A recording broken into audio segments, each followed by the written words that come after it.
this first weekend of December. It's exciting, right?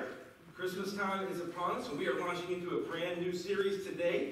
How many of you Christmas is your favorite, December is your favorite month of the year? Okay, a few of you. How many of you December would be your favorite month of the year, but it's too cold? Yeah, I think that's probably me too. Yeah, so we're starting something brand new today. It's going to be a lot of fun. Every single month, or every single Sunday in December, we're going to be talking through this. So real quick, I want you to do something for me. I want you to think back to what your favorite childhood, or maybe even adulthood memory of Christmas is or was, or maybe it still is.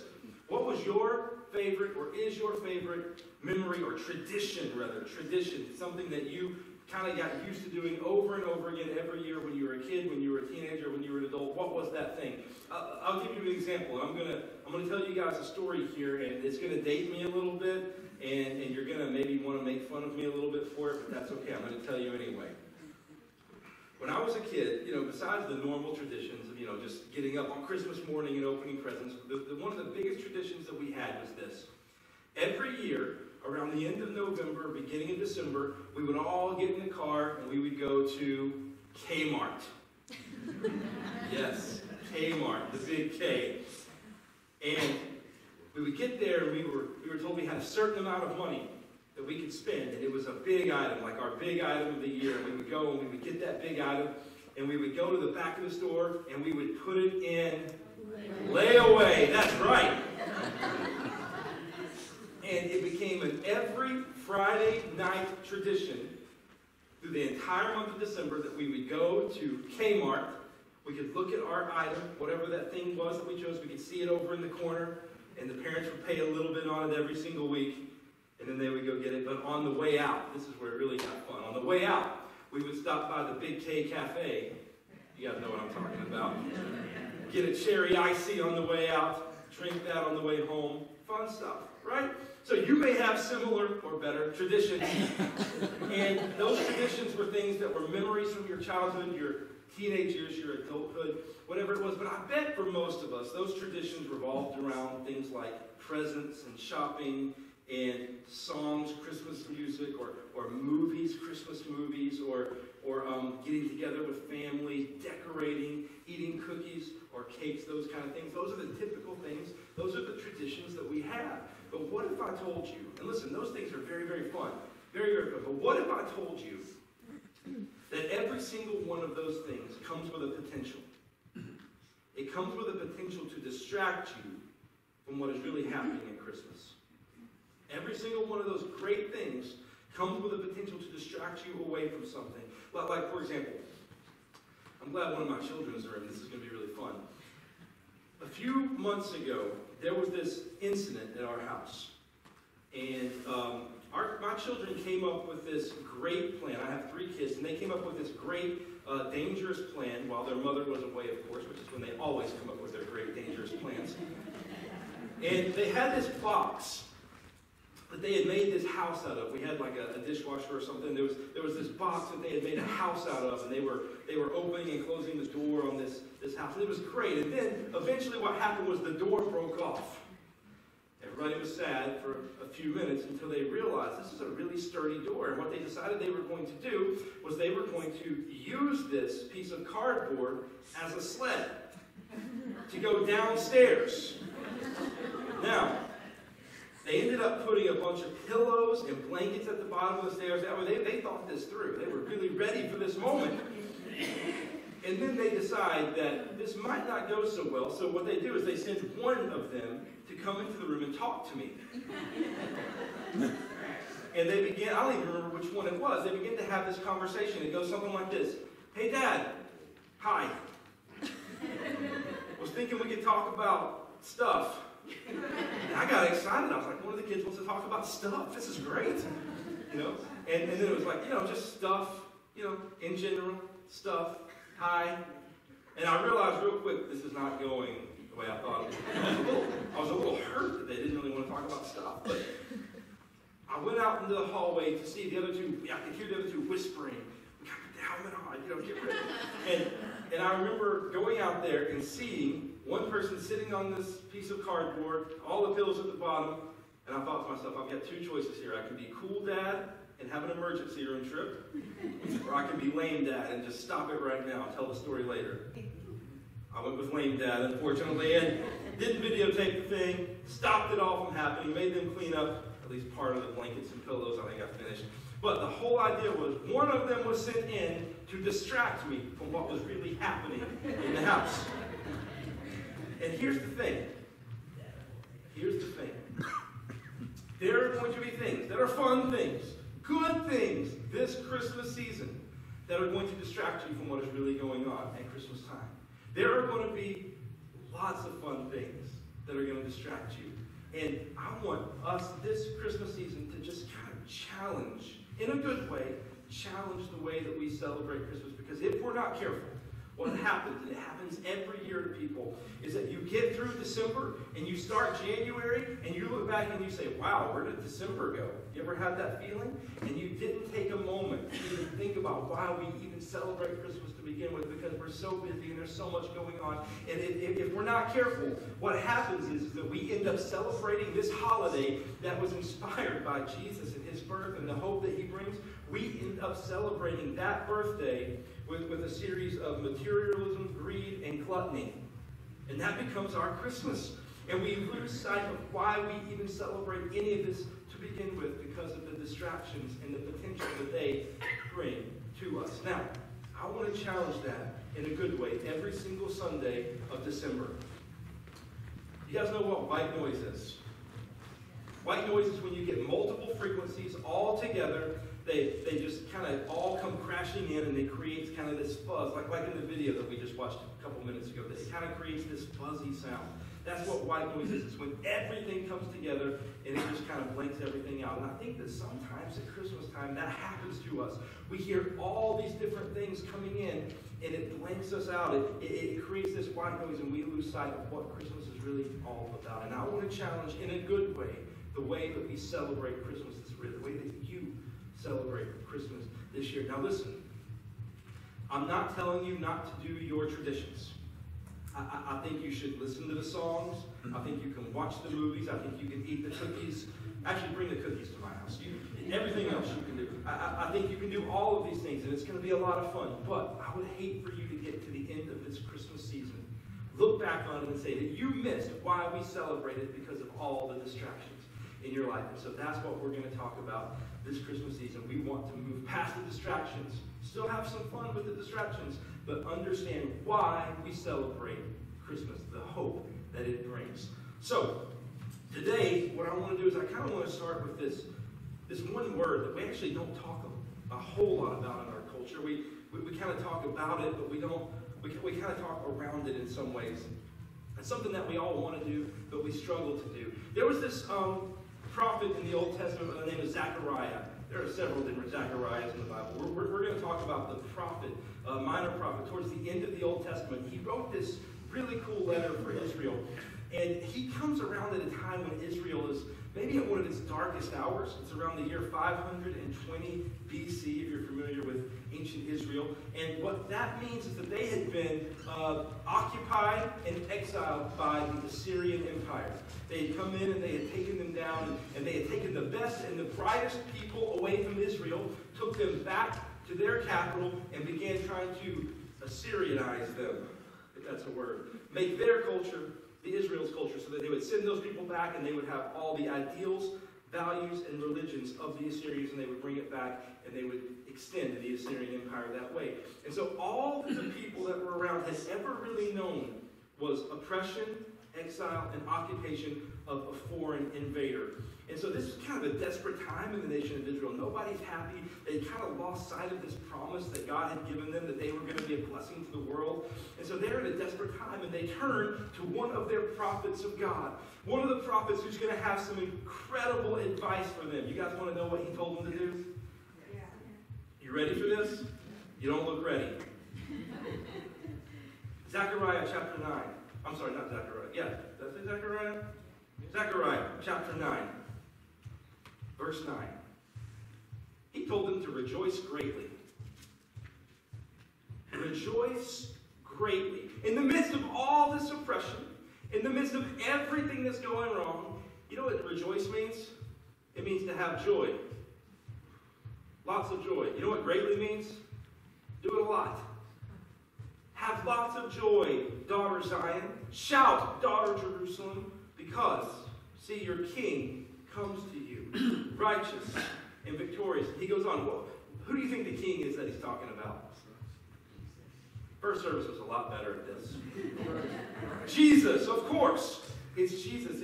And he tells them essentially, I know that you're living under this oppression. I know that you're living in this occupation. But understand this. A baby's going to come in about 500 years.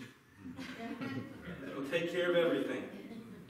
And even before this moment, there was another prophet by the name of Isaiah a couple years before this. And those pesky Assyrians, they had surrounded Jerusalem at this point.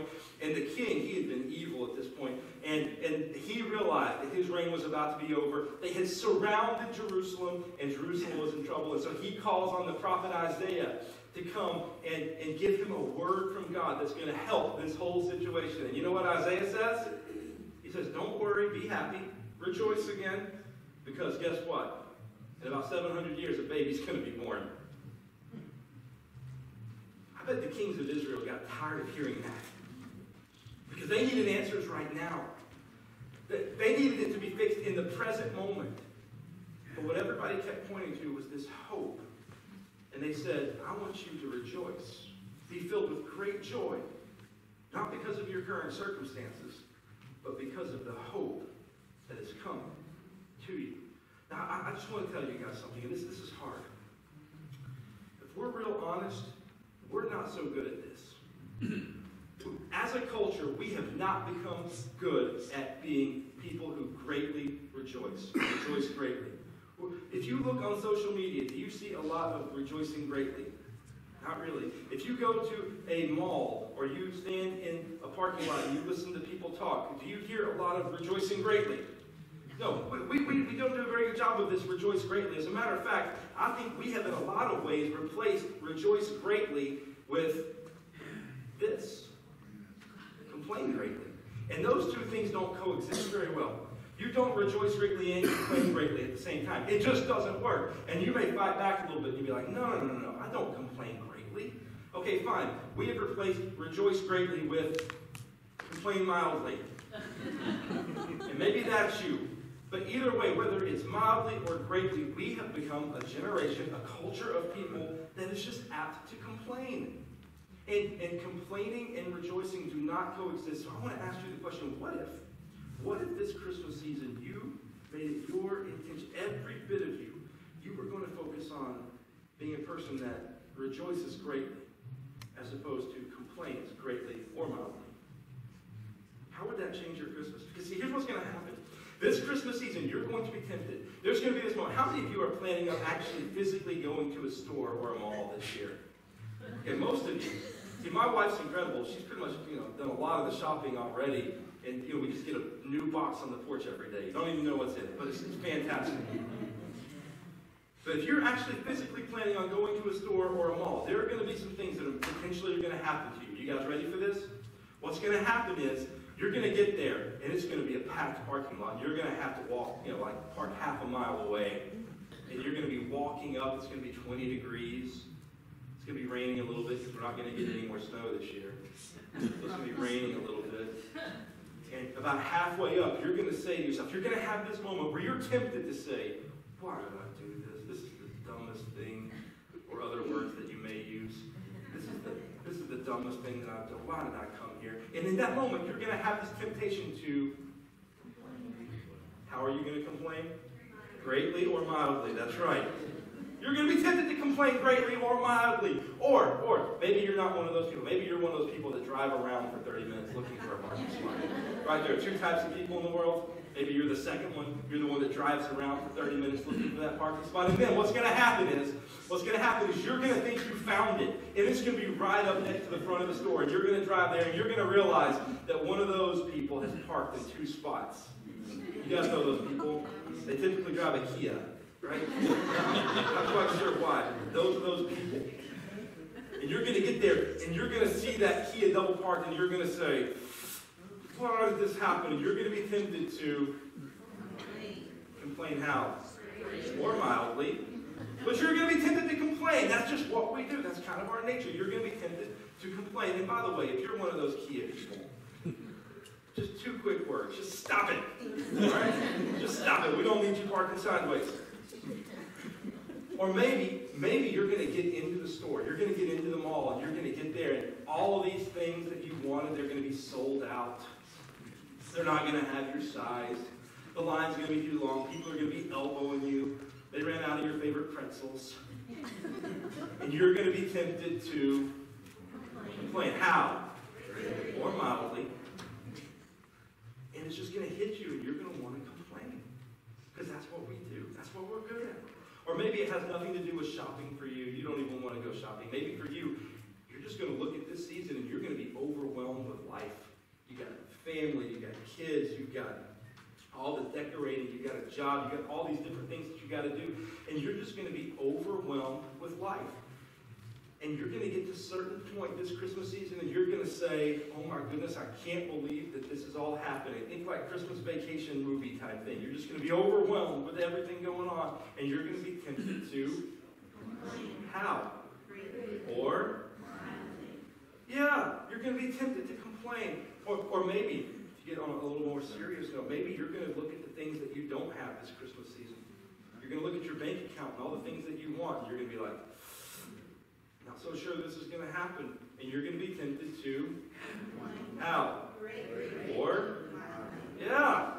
Or maybe you're going to find yourself surrounded by people who are rude or obnoxious or really pushy, also known as relatives.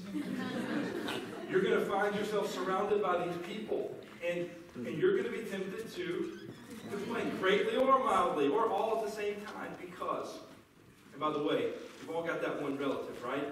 If you don't know who it is, it's probably you. Get a little self-awareness here. But you're going to be tempted to complain because that's what we do. Matter of fact, we are so naturally inclined to complain. It's kind of our natural default. And we complain even when things are going well. I went to the internet this week to prove this a little bit. I went and found a story, a true story, came from the internet, so it's got to be true, of a couple who last year decided they were going to go to a Caribbean island during the month of December just to get away from the cold and all the routine. And they went there, and they ended up filing an official complaint with the hotel because the sand was more yellow than white, like the picture showed. We have this tendency to complain even when things are going well. I know of a couple who went on a cruise, and they ended up spending 15 to 20 minutes complaining because the butter was too cold to spread on their rolls.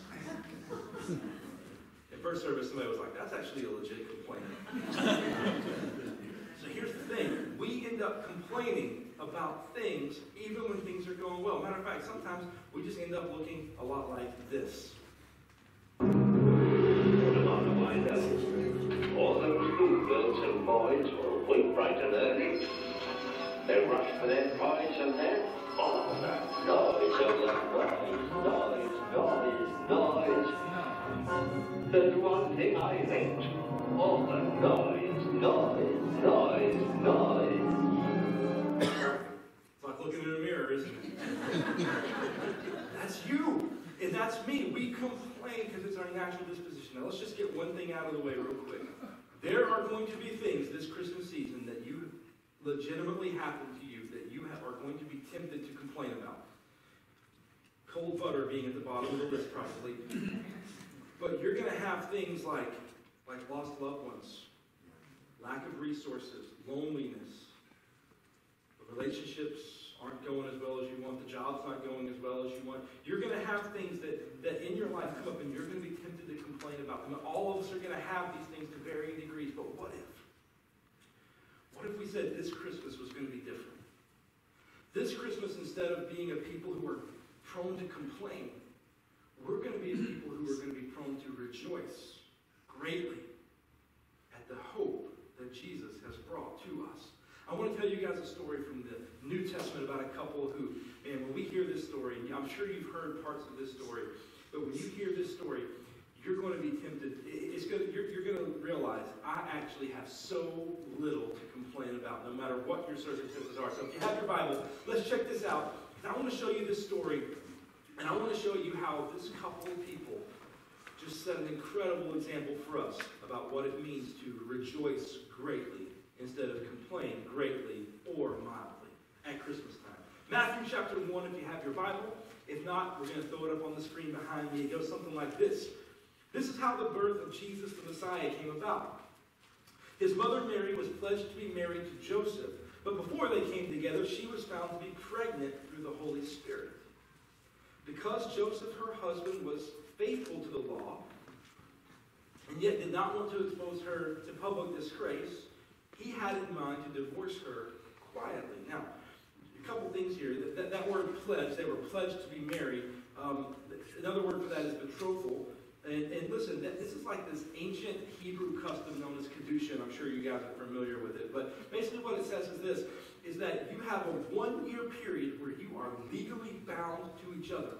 You're legally bound. But you don't do any of the thing that a husband and wife do. You don't live together, or any other thing that a husband and wife does together. And so, during this year period, you're seeing each other, you're learning each other, you are around each other, but you're not being husband and wife yet. But if you wanted to break this betrothal, you wanted to break this pledge, you had to legally divorce, and it was the man who could do it. You had to legally divorce her in order to do this. It wasn't like an engagement where you could just walk away. It was something that you legally had to do. And so there in this 1-year period, and then all of a sudden, Mary shows up one day and says, Joseph, I don't know how to tell you this, but I'm pregnant. And Joseph knows that it's not his because they're in this 1-year period where they don't do the things that married people do. And so during this period, it was embarrassing. Could you imagine the pain that he felt, the betrayal that he felt? And then she says, don't worry, I've got an explanation. It was the Holy Spirit that did this to me. And he was probably thinking, yeah, right, I bet he gave you a pet unicorn too. And this is unbelievable. I can't believe he did this to me. And now, in the midst of this, he's a good guy. So he says, I know that I could have you stoned to death for this, but instead what I'm going to do is I'm going to not do this publicly, I'm going to do this quietly, and I'm just going to make this go away. And the story continues. But after he had considered this, an angel of the Lord appeared to him in a dream and said, Joseph, son of David, do not be afraid to take Mary home as your wife, because what is conceived in her is from the Holy Spirit. She will give birth to a son, and you are to give him the name Jesus, because he will save his people from their sins. All this took place to fulfill what the Lord had said through the prophet. The virgin will conceive and give birth to a son, and they will call him Emmanuel, which means God with us. And when Joseph woke up, he did what the angel of the Lord had commanded him, and he took Mary home as his wife. But he did not consummate their marriage until she gave birth to a son, and he gave him the name Jesus. Now let me ask you a question. You hear this story. This really, it kind of ruined their life. It definitely ruined their reputation. It wasn't like the angel sent out like a newsletter to all of Galilee explaining what happened. Mary just shows up pregnant one day. And you can imagine, like, you know, when all those middle schoolers look back at their yearbook, they're doing the memories. They're like, oh my goodness, Mary, do you remember what happened to her when we were in middle of high school? Oh my goodness, this is awful. And instantly she was labeled as this impure girl who did evil in the eyes of the Lord. Instantly.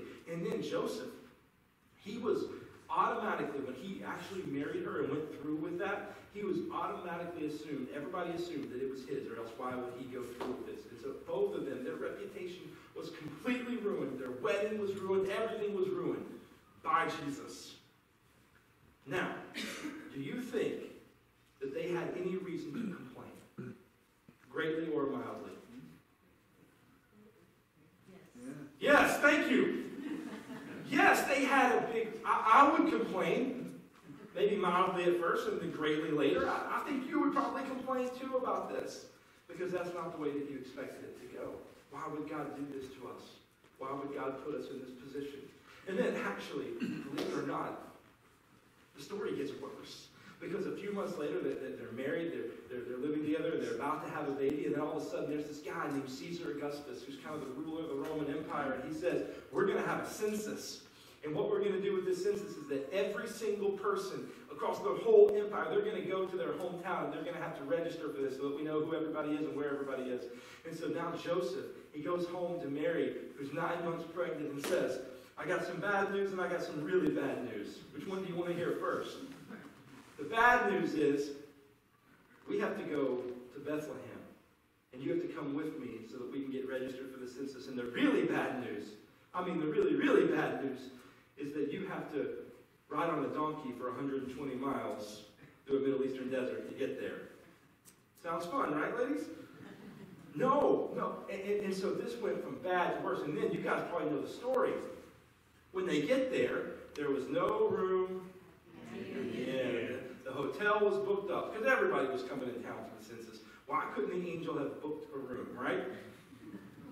Didn't send out the newsletter, let everybody know, didn't book the room. It was a catastrophe. Nowhere to go for a baby to be born. Now, why in the world would God do this? Do you think at this moment they had any reason to complain greatly or mildly? Yes, thank you. Yes, they did. I would have complained greatly at this moment. But actually, would you believe the story gets worse? It gets harder. What happens next, and this is where it turns a bit tragic. Baby's born, but there's this other guy named Herod who's a ruler in this area, and he is just pure evil at this moment. He wants his name to be the only one remembered, but he hears rumors that this king was born somewhere in this region, and so he sets this decree that all the baby boys that would have been born around this time in this region needed to be killed. Just the horrific part of the Christmas story that we don't hear about very often, but just terrible, tragic. And it wasn't a huge population, but still just tragic for every family. And could you imagine being Mary and Joseph knowing that all these families have been ripped apart and destroyed because of your family? And then you have to leave your home, your land, and go down to Egypt and live basically for a decade? Do you think at this point that Mary and Joseph had anything that they could complain about, greatly or mildly?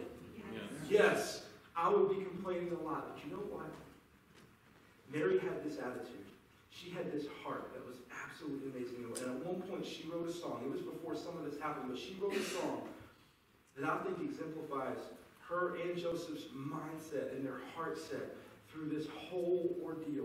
And I think that it's so powerful, and I think it needs to be ours as well. Check this out. This is a song, or a couple lines of a song that Mary wrote about this. This is what she said. My soul glorifies the Lord, and my spirit, what? Well, we're going to say it like we mean it. And my spirit rejoices in God, my Savior. So in other words, there are so many things that have gone wrong. All these distractions, all these circumstances, they wanted to take the rejoicing away. They wanted to bring the complaining in. And for most of us, they would have. But Mary says, my heart rejoices. And I think the reason is because she realized in this moment, something big is happening. Something miraculous is happening in the midst of all this monotonous. And even though in the short term, it's ruining my life, in the long term, hope was just born.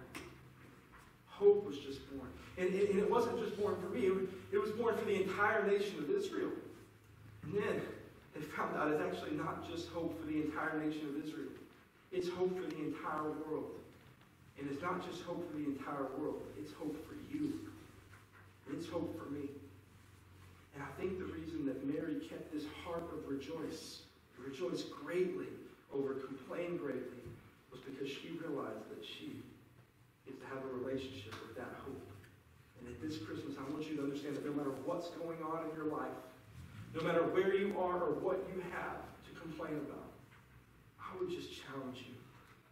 What would it look like for you to rejoice greatly? I think several things would happen if you let this be your mindset, your heart. And I'm not talking about just like faking joy. I'm not talking about just like going to work and being all happy even though there's like chaos on the inside. I mean like having a real heart shift. What would it look like if you lived this Christmas season with joy, with rejoice greatly at the forefront of everything that you did instead of complaining, even mildly? I think, number one, your relationship with God would improve because you would be so focused on gratitude as opposed to your attitude. I think that your relationship with other people would improve instantly, even strangers, and definitely those close to you, because people are just drawn to that kind of joy. And so what if this Christmas season, rejoice greatly was your word, and every time you thought about complaining, you remembered and it changed everything.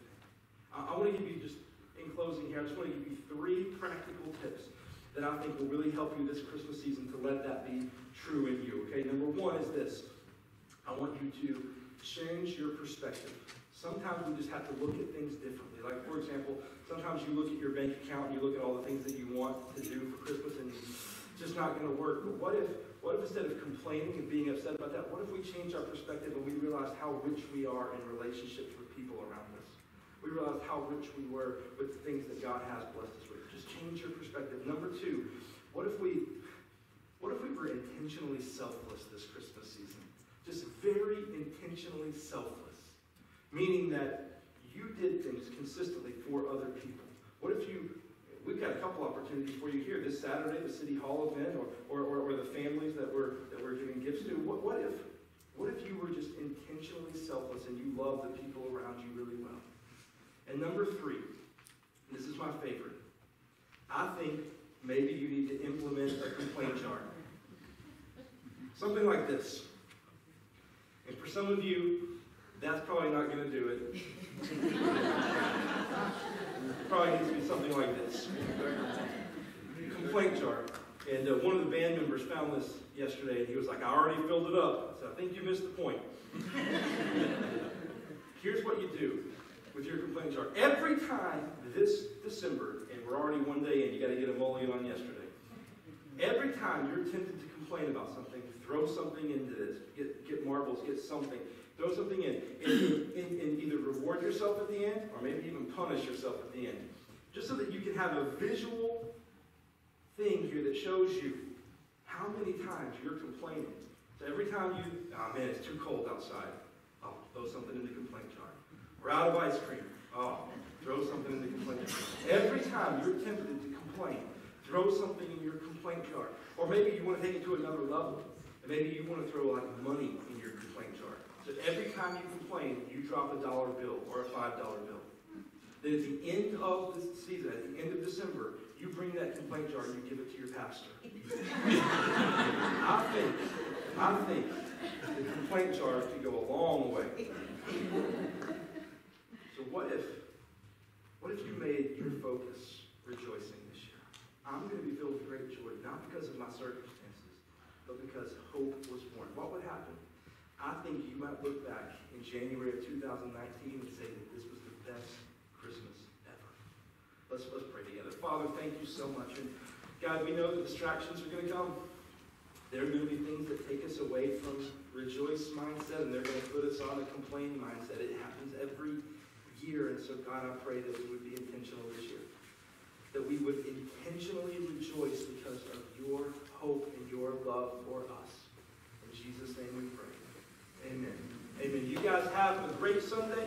We will see you back next week at 9 or 10:30. Have a fantastic rest of the week.